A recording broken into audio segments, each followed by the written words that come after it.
বলছে চাকরি খেয়ে নেবো নয় জেলে পুড়ে দেবো। আমি বলি ইলেকশন কমিশন আসে আর যায়, তারপরে কিন্তু রাজ্য সরকার থাকে। ইলেকশন কমিশনের আয়ু ইলেকশন চলাকালীন 3 মাস।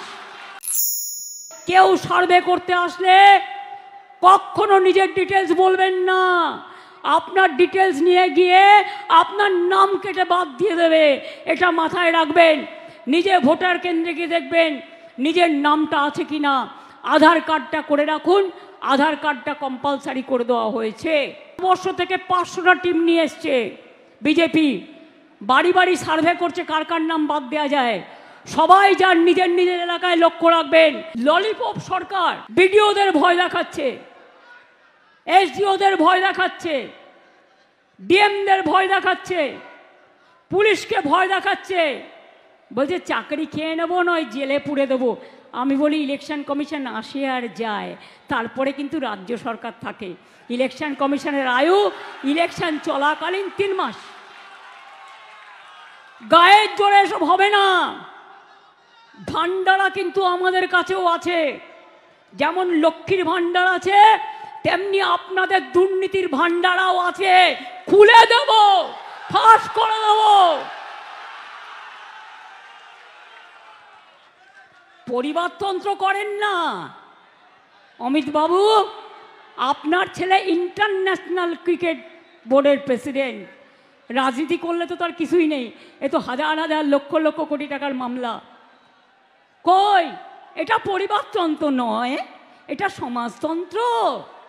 জিজ্ঞেস করুন ললিপপ সরকারের ললিপপ বাবু আপনার পরিবারের কতজন, কোন কোন রাজ্যে আইপিএস আছে, আইএস আছে, সব নিজের পরিবারকে চারিদিকে কাজে লাগিয়ে আপনি এখন ললিপপ চালাচ্ছেন আমাদের ওপরে।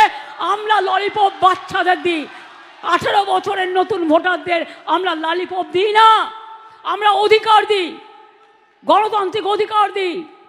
তাই মনে রাখুন, আপনাদের জোর জুলুম বাংলা মানছেন না, মানবেন না। আপনারা যদি এখন, আমরা 100। বিনা যুদ্ধে 1 ইঞ্চি জমি তৃণমূল কংগ্রেস ছাড়েনি, ছাড়বে না।